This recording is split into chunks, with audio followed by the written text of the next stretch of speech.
बिस्मिल्लाहिर्रहमानिर्रहीम। अस्सलाम वालेकुम नाज़रीन, आप यूट्यूब चैनल देख रहे हैं। मैं इमरान खान हूँ। सबसे पहले तो एक चीज़ मैं आपके सामने रखता हूँ कि पाकिस्तान दुनिया का वाहिद मुल्क है जहाँ पे कर्ज़ा लेने के बाद खुशी मनाई जाती है। यानी दुनिया में कोई भी मुल्क आगे नहीं निकल सकता या तरक्की नहीं कर सकता कर्ज़े के साथ। कर्ज़े के साथ आप सिर्फ अपने ऊपर जो दबाव पड़ रहा है उसको मैनेज कर सकते हैं। कोई आपको मुश्किल है या इमरजेंसी है तो उससे आप निकल सकते हैं। आप अपनी इकॉनमी को सहारा देने की कोशिश कर सकते हैं, लेकिन तरक्की नहीं कर सकते, आप कर्ज़े के साथ नहीं कर सकते। लेकिन ये दुनिया का वाहिद मुल्क है जहाँ पे तरक्की और खुशहाली को कर्ज़े के साथ जोड़ा जाता है और इस पर मुबारकबादें पेश की जाती हैं और इसको करार दिया जाता है कि जी ये खुशी की खबर है। मिसाल के तौर पे हमारे बहुत सारे ऐसे सहाफ़ी और दानिश्वर हैं, जब इमरान खान साहब के दौर में वो कर्ज़ा लेते थे या IMF के पास जाते थे और कर्ज़ की बात होती थी तो वो इमरान खान को ताने देते थे, वो इमरान खान साहब को कोसते थे और वो ये कहते थे जी खुदकुशी क्यों नहीं कर रहे आपने कर्ज़ा क्यों ले लिया है, आप मुल्क पे कर्ज़े चढ़ाते जा रहे हैं। लेकिन जो रिजीम चेंज ऑपरेशन के बाद गुज़िश्ता 3 सालों में रिकॉर्ड कर्ज़े लिए गए हैं उसका पाकिस्तान की तारीख में कोई मुकाबला नहीं है। जिस रफ्तार से पाकिस्तान की इस हुकूमत ने कर्ज़े लिए हैं और जिस रेशो के साथ लिए हैं, यानी जो इसके ऊपर पाकिस्तानियों को सूद देना पड़ेगा वो भी बहुत हैवी है, शरह सूद भी बहुत ज़्यादा इन्होंने तय की है और अब ये कर्जे ले रहे हैं पूरी दुनिया से। IMF से अभी कर्जा इनका मंजूर हो गया और उसके ऊपर वही दानिश्वर, वही सहाफ़ी जो इमरान खान के दौर में इसको हराम करार देते थे और ये कहते थे बड़ा गलत काम किया है इन्होंने, इनको कर्जे नहीं लेने चाहिए, मुल्क की इकॉनमी बर्बाद कर दी है, वो अब कह रहे हैं जी बड़ी खुशी की खबर है। और हम आपको ये खुशी की खबर सुनाना चाहते हैं कि पाकिस्तान को IMF से कर्जा मिल गया, पाकिस्तान को IMF से किस्त मिल गई है और अब वो ताने नहीं देते बल्कि इसके ऊपर बगलें बजाते हैं और इसको एक खुशाइंद बात करार देते हैं। मैं हैरान हूं कि ये अपना पैंतरा कैसे इन्होंने बदल लिया है और इनकी प्रायोरिटीज़ क्या है। आप ये देखें कि नून लीग की हुकूमत ने गवर्नर पंजाब को यकीन दहानी करवाई है कि आपकी गाड़ी बदल के आपको नई गाड़ी ले देंगे, यानी तरजीहात ये हैं और मुल्क के अंदर लोगों के पास खाने पीने के लिए नहीं है। चीनी जो है वो 130 से उठाकर 180 तक बिकी है। 50 रुपए किलो के हिसाब से चीनी में अरबों रुपए का डाका पड़ा है पाकिस्तानियों की जेब पे और ये सारा चीनी माफिया लूट के खा गया। इमरान खान के दौर में चीनी 70 से 80 की होती थी तो ये शोर मचा देते थे, ये नाच नाच के घुंघरू तोड़ देते थे और आज वो 180 की हो गई है तो उसके ऊपर किसी की जबान नहीं बोलती, कोई उसके ऊपर प्रोग्राम नहीं करता। जिनको चीनी चोर कहते थे वो सारे के सारे अब इक्तदार में हैं। एक भी शुगर मिल का जो मालिक है ना वो इमरान खान के साथ नहीं है इस वक्त, क्योंकि जो भी इमरान खान के साथ होगा उसकी शुगर मिल एस्टेब्लिशमेंट बंद कर देगी, बस इतनी सी बात है। तो नाजरीन एक चीज़ और है, पाकिस्तान में बड़ी अजीब अजीब चीज़ें हो रही हैं। एक तो ये है कि हम करार दे रहे हैं कि जनाब कर्जा ले लिया तो ये हम तरक्की कर रहे हैं और अब ये खुशी की खबर है, माजी में ये नहीं होती थी। दूसरा, दहशतगर्दी के वाक़यात पर सवाल उठाना, यानी अगर दहशतगर्दी का एक बड़ा वाक़या हो गया आप ये सवाल उठाएं कि जनाब आपकी इंटेलिजेंस कहाँ थी या इसको नाकाम क्यों नहीं बनाया जा सका। पूरी दुनिया में ये होता है। अमेरिका में अगर फ़र्ज़ करें दहशतगर्दी का भी एक बड़ा वाक़या हो जाए तो ये नहीं होगा कि डोनाल्ड ट्रंप उठ के उसको डाल देगा पिछली हुकूमत के ऊपर, नहीं। डोनाल्ड ट्रंप अमेरिका की मौजूदा जो सिक्योरिटी फोर्सेज हैं, जो इंटेलिजेंस के इदारे हैं, उनको बुला के अकाउंटेबल करेगा कि बताओ भाई ये दहशतगर्दी हुई है, तुम लोग किधर से। इसी तरह इंडिया के अंदर वहाँ पे भी तनकीद होती है। पूरी दुनिया के अंदर मैं आपको 10 मिसालें दे सकता हूँ जहाँ पे भी दहशतगर्दी का वाक़या होता है वहाँ की जो इंटेलिजेंस एजेंसियाँ हैं सबसे पहले उनके ऊपर तनकीद होती है। मीडिया भी करता है, लोग भी करते हैं, अपोजिशन भी करती है, हत्ता की हुकूमत भी करती है। लेकिन पाकिस्तान में ऐसा है कि दहशतगर्दी के वाक़यात पर सवाल उठाना, इसको करार दिया जाता है कि जी ये रियासत के ऊपर आपने हमला कर दिया। भाई एक बंदे ने सवाल पूछा है कि ये दहशतगर्दी हो गई है, पूरी की पूरी ट्रेन अगवा हो गई है, पूरी पूरी सड़क रोक के वो बंदों को लूट लेते हैं, हथियार छीन लेते हैं वजीर के, वो जहाँ दिल करता है नाका लगाते हैं, जो दिल करता है वो करते हैं। अभी कोयटा में फिर धमाका हो गया, वो तफसीलात मैं आपको बताता हूँ। तो ये सारा कुछ इसको दहशतगर्दी करार देते हैं। अब सवाल पूछें दहशतगर्दी है ये, फिर उसको वो ये कहते हैं कि जी आप दहशतगर्दों को ग्लोरीफाई कर रहे हैं, आप रियासत के खिलाफ खड़े हो गए हैं। हालांकि हम तो रियासत के वफादार हैं, हम तो ये पूछ रहे हैं कि मामला यहाँ तक पहुँचा क्यों और ये दहशतगर्दी हुई कैसे, इनको रोकना किसकी जिम्मेदारी थी और कौन नाकाम हुआ है। जब तक आप अपनी कमियों और कोताहियों के ऊपर तवज्जो नहीं देंगे, अपनी नाकामियों के ऊपर अकाउंटेबिलिटी नहीं करेंगे, एहतसाब नहीं करेंगे, तब तक आप नाकामियों से कैसे बचेंगे। अब नाज़रीन एक और ख़बर है, वो ख़बर ये है कि इमरान खान साहब से अदालती हुक्म के बावजूद पार्टी के रहनुमाओं की मुलाकात नहीं करवाई गई। इस हवाले से जो तफसीलात हैं मैं आपके साथ शेयर कर देता हूँ। पार्टी रहनुमाओं की अडयाला जेल में इस्लामाबाद हाई कोर्ट के लार्जर बेंच के हुक्म के बावजूद आज फिर मुलाकात नहीं करवाई गई। हालांकि जो सलमान अकरम राजा साहब हैं उन्होंने तहरीरी तौर पे अदालत को लिख कर यकीन दहानी करवाई थी। उस यकीन दहानी के बावजूद लार्जर बेंच ने हुक्म दिया था कि इनकी मुलाकात करवाओ, उस हुक्म के बावजूद मुलाकात नहीं हुई। आप अंदाजा करिए ये निज़ाम किस तरह काम करता है कि हाई कोर्ट का लार्जर बेंच कह रहा है मुलाकात करवा दो और मुलाकात नहीं हो रही। जुनैद अकबर साहब ने इसको बड़ा ज़बरदस्त एक जुमले में बयान कर दिया। वो ये कहते हैं कि इमरान खान से मुलाकात का फैसला अगर किसी हवलदार की तरफ से आता तो इस पर ज़रूर अमल दरामद हो जाता, लेकिन हाई कोर्ट के फैसले को पैरों तले रोंदना हमारी बदकिस्मती है और यही हो रहा है। अब ये सोचना पड़ेगा चीफ जस्टिस जो कायम मकाम है इस्लामाबाद हाई कोर्ट के डोगर साहब और उनके साथ जो दीगर 2 जजेस मुअज़्ज़ज़ बैठे थे कि 3 रुकनी बेंच है, लार्जर बेंच है, उन्होंने एक फ़ैसला दिया है और उस फैसले को पैरों तले रौंद दिया गया। पाकिस्तान तहरीक इंसाफ की जो क़यादत है वहाँ मौजूद थी। कौन कौन था मैं आपको बता देता हूँ। इसमें उमर अयूब खान साहब थे, शिबली फराज साहब थे, अल्लामा राजा नासिर अब्बास साहब थे, साहबजादा हामिद रज़ा साहब थे, आज़म सवाती साहब थे, जुनैद अकबर साहब थे और हाई कोर्ट के हुक्म के मुताबिक मुलाकात होनी चाहिए थी, जैसा कि सलमान अकरम राजा साहब ने हाई कोर्ट के कहने पर लिख कर भी दे दिया था। लेकिन मुलाकात करवाई नहीं गई, जानबूझकर नहीं करवाई गई और अदालत की हालत ऐसे ही है नाज़रीन। अब ये एक लेटर लिखा है और चीफ जस्टिस ऑफ पाकिस्तान को ख़त लिखा है और ये हमारे सीनियर सहाफ़ी है, press association of supreme court के सदर हैं जुल्करनैन साहब, उन्होंने ये ख़त लिखा और इसके ऊपर ख़त लिख के उन्होंने कुछ सवालात उठाए हैं जुल्करनैन इकबाल साहब ने चीफ जस्टिस से कि क्या सहाफ़ी अपनी और अहले खाना की हिफाजत के लिए ताकतवर से सवाल के बजाय उनकी मदासराई शुरू कर दें, यानी बजाय इसके कि हम सवाल पूछें, जो मैं अभी बात कर रहा था, उनकी तारीफ़ों पे लग जाए सारे के सारे, दिन रात तारीफ़ें करें इस्टेब्लिशमेंट की और सबकी, तो फिर ये निज़ाम खुश हो जाएगा और इस तरह वो अपनी जान बचाएंगे। यानी अपनी हिफाजत के लिए, अपने अहले खाना की हिफाजत के लिए क्या हम मदासराई के काम पे लग जाएं या फिर हम बैरून मुल्क जाके वहाँ पे असाइलम अप्लाई कर दें, क्या करें हम? ये सवाल जनाब उठाया गया है चीफ जस्टिस से। उम्मीद है कि चीफ जस्टिस इसका कोई जवाब दे पाएंगे।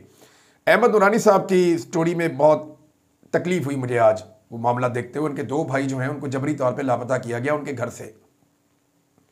मेरी जब अहमद नूरानी साहब से बात हुई तो उन्होंने कहा कि मेरी बहन ने मुझे फ़ौरन कॉल कर दिया था।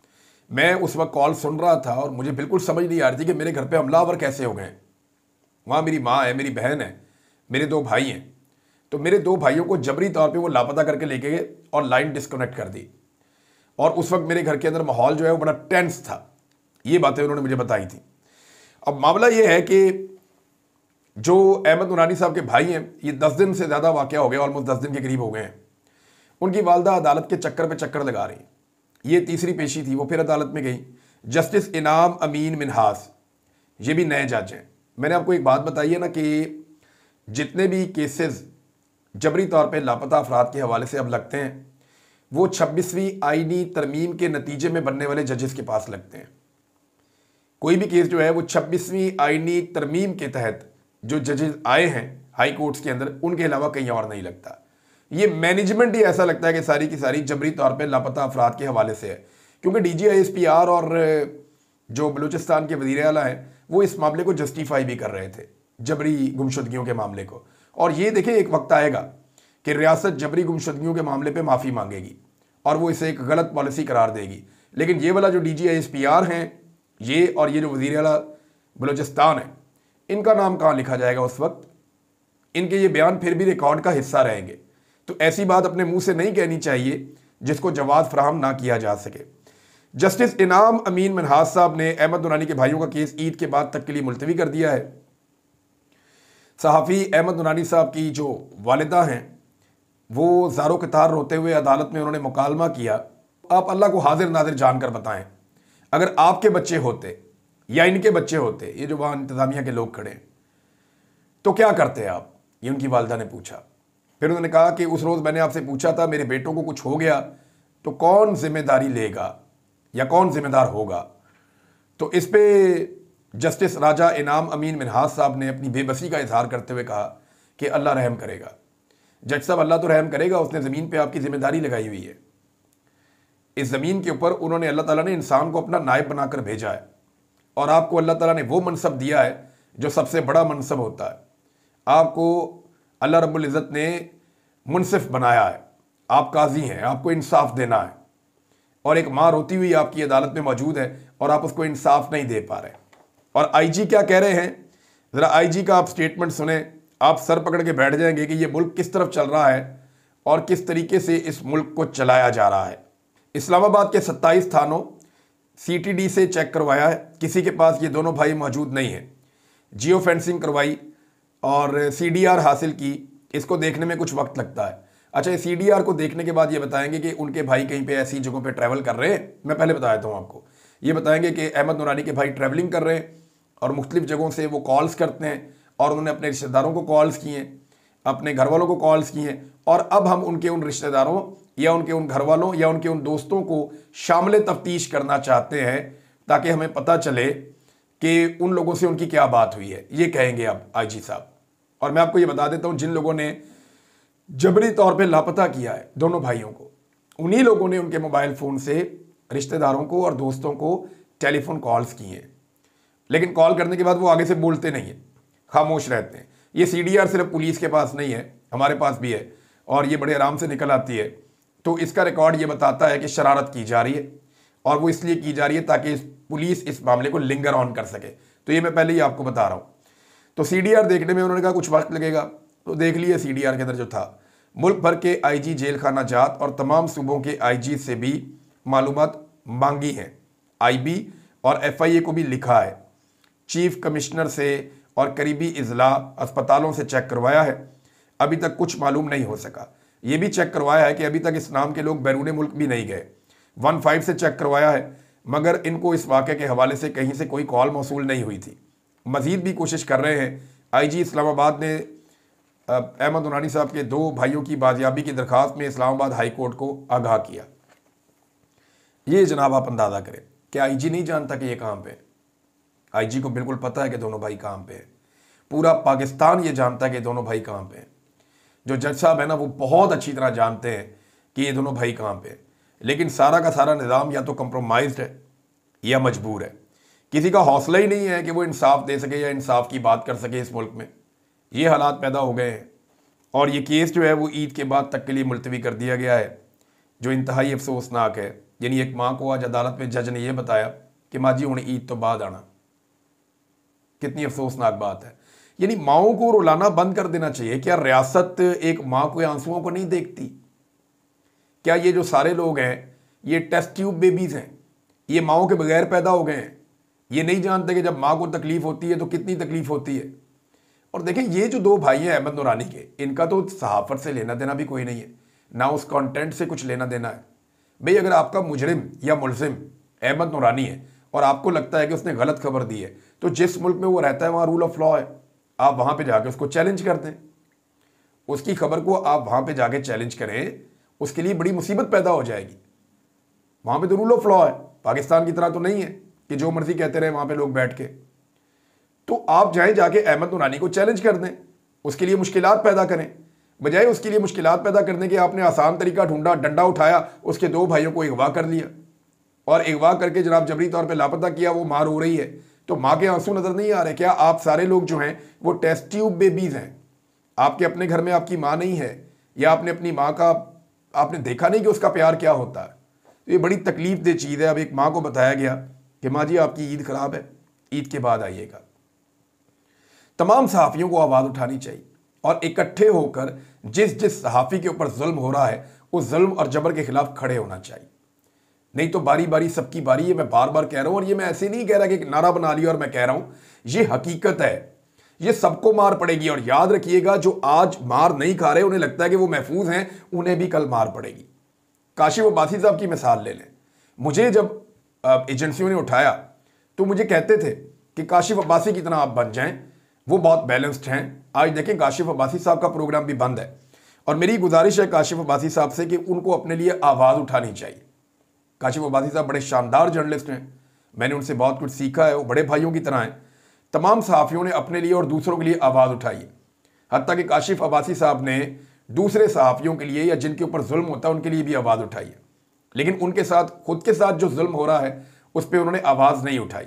उन्हें हक़ाइक़ बताने चाहिए और ज़रूर आवाज़ उठानी चाहिए, क्योंकि अगर हम अपना हक़ नहीं ले पाएंगे या अपने हक़ के लिए खड़े नहीं होंगे तो हम पाकिस्तान या पाकिस्तानियों के हक़ के लिए कैसे खड़े हो सकते हैं। तो काशिफ भाई को चाहिए कि वो ज़ोरदार तरीके से अपने लिए बोलें, आवाज़ उठाएं, हम सारे उनके साथ होंगे। और जो जर्नलिस्ट हैं वो ऑलरेडी इस बात का इंतज़ार कर रहे हैं कि वो आवाज़ उठाना चाहते हैं, लेकिन काशिफ अब्बासी साहब की तरफ से एक खामोशी है। मेरे ख्याल में वो ये सोच रहे हैं कि शायद रियासत को अक्ल आ जाएगी, तो ऐसा होता हुआ दिखाई नहीं दे रहा। नाज़रीन, कोयटा के अंदर धमाका हुआ है, अफसोसनाक वाक़या हुआ और दहशतगर्दी के इस वाक़े में 3 अफराद जाँ बहक हुए हैं। ये वाक़या एक पुलिस मोबाइल के करीब हुआ और इसके बारे में ये बताया जा रहा है कि 21 के करीब लोग ज़ख्मी हुए, जिनमें कुछ शदीद ज़ख्मी हैं। ये दहशतगर्दी का एक और वाक़या है जो कोयटा में हुआ है। पाकिस्तान तहरीक इंसाफ ने इसकी मज़म्मत की है। स्टेटमेंट जो है वो मैं आपको बता देता हूँ। तहरीक इंसाफ ने बलूचिस्तान में बस मुसाफिरों के बेईमाना कत्ल की शदीद मज़म्मत की है। बलूचिस्तान में कत्लेआम का ये ताज़ा वाक़या हर पहलू से इंसानियत सोच, वहशियाना और लायक नफ़रत और मज़म्मत है। ये दूसरे वाक़े के ऊपर इनकी मज़म्मत आई है। अभी एक धमाका हुआ, मैंने आपको बता दिया है। बेगुनाह शहरियों के खून से होली खेलने वाले वहशी बिलाशुबा इंसानियत के दुश्मन हैं। वफाक और सूबों में बैठे नाअहल, नालायक और निकम्मे हुक्मरानों के नाजायज़ इक़्तिदार की भारी कीमत मुल्क और निहत्ते शहरी अदा करने पर मजबूर है। इसके बाद बलूचिस्तान के वज़ीर आला और बलूचिस्तान की हुकूमत और वफाकी हुकूमत को धो के रख दिया पाकिस्तान तहरीक इंसाफ ने।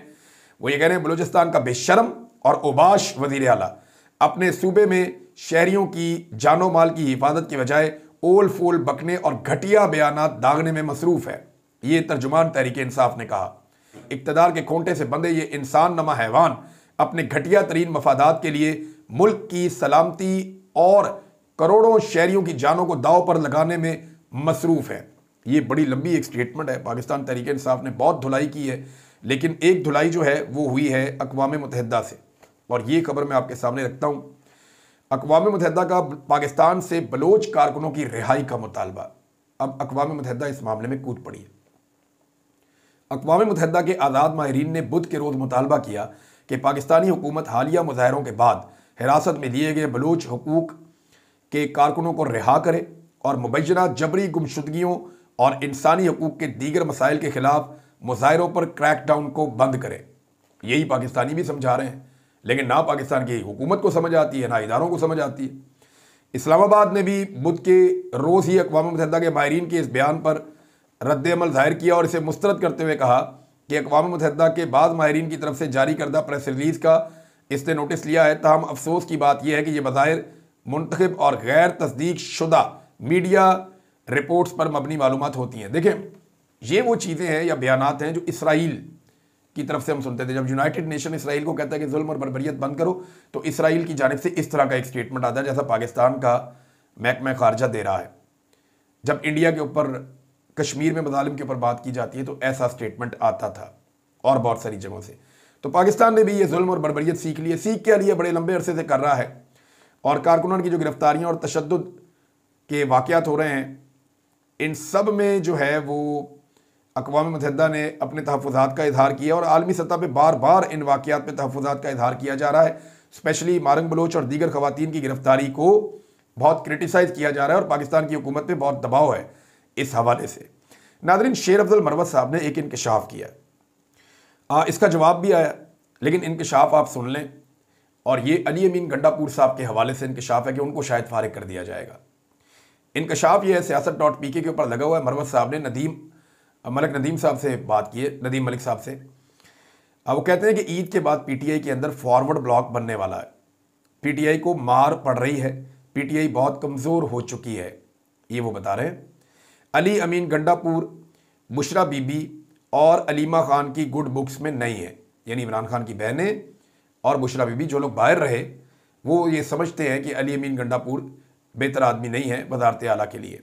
जल्द वज़ारत आला से छुट्टी हो जाएगी, ये शेर अफ़ज़ल मरवत का एक बड़ा दावा है। तो क्या वाकई अली अमीन की छुट्टी होने वाली है? ये बड़ा सवाल है। देखिए, बहुत सारे और लोग भी ये कह रहे हैं। सिद्दीक जान साहब ने कहा था कि अली अमीन गंडापुर की छुट्टी हो जाएगी। जिस वक्त इमरान खान साहब बाहर आएंगे वो सबसे पहले अली अमीन गंडापुर को पार्टी से भी फारिग कर देंगे और वजारत आला से भी फारिग कर देंगे, ये सदीक जान साहब ने कहा था। अतर कादमी साहब ने थोड़े दिन पहले कहा कि इन्होंने बहुत नुकसान पहुंचाया। जितने भी पाकिस्तान तहरीक इंसाफ या इमरान खान साहब के बयानिए को सपोर्ट करने वाले लोग हैं या दानिश्वर हैं, वो सारे अली अमीन गंडापुर साहब पे क्रिटिसाइज करते हुए नजर आते हैं। गंडापुर साहब ने जो एक तहरीक का मोमेंटम है ना, उसको बार बार तोड़ा है, जो मेरी अंडरस्टैंडिंग है। यानी वो एस्टेब्लिशमेंट के साथ राब्ते में रहते हैं और उसके नतीजे में होता यह है कि जो तहरीक का एक मोमेंटम बन जाता है ना, गंडापुर साहब बोलते तो बहुत ज़बरदस्त हैं, चिल्लाते हैं, सख्त बयान देते हैं, नारे लगाते हैं, बड़ा अपना हैवी किस्म का जेस्चर देते हैं, लेकिन वो तहरीक का मोमेंटम हर बार जब टूटता है तो उसकी एंड में जो वजह निकलती है वो गंडापुर साहब निकलते हैं। कभी वो पहाड़ियाँ क्रॉस कर लेते हैं। भाई वज़ीर आला हैं आप एक वज़ीर आला हाउस के अंदर बैठे हुए हैं, आपको गिरफ्तार करने पुलिस वाला है, उसकी क्या जरूरत है निकल के उसको चपेड़ मारे आप? आपके पास एक आई नहीं होता है, एक आईजी की क्या जरूरत है कि वो आपको गिरफ्तार करे? और अगर करता है तो फिर करके दिखाए, मुल्क की तारीख में ये भी लिखा जाए। निकल के सामने आते, वो फखर से कहते हैं मैं छुपा हुआ था उधर छत पे, इधर छुपा हुआ था, मैं यहाँ नीचे से निकल गया था, फिर मैं गया वहां पे छुप के, मैं पहाड़ों पे चढ़ गया। क्यों भाई? हम कोई इस मुल्क के अंदर बाहर से आए हुए हैं, हम कोई गोरीला जंग लड़ रहे हैं? मालिक है इस मुल्क के भाई, इस मुल्क के मालिक हैं, सामने आकर फेस कर लेंगे। आपके पास आई नहीं होता है, यानी आपको जान से तो नहीं मार सकती रियासत, जान से तो नहीं मार सकती ना। सर्कमस्टेंसेस में फर्क होता है। जो बाकी सहाफी फेस कर रहे हैं या आम वर्कर फेस कर रहा है वो कुछ और है।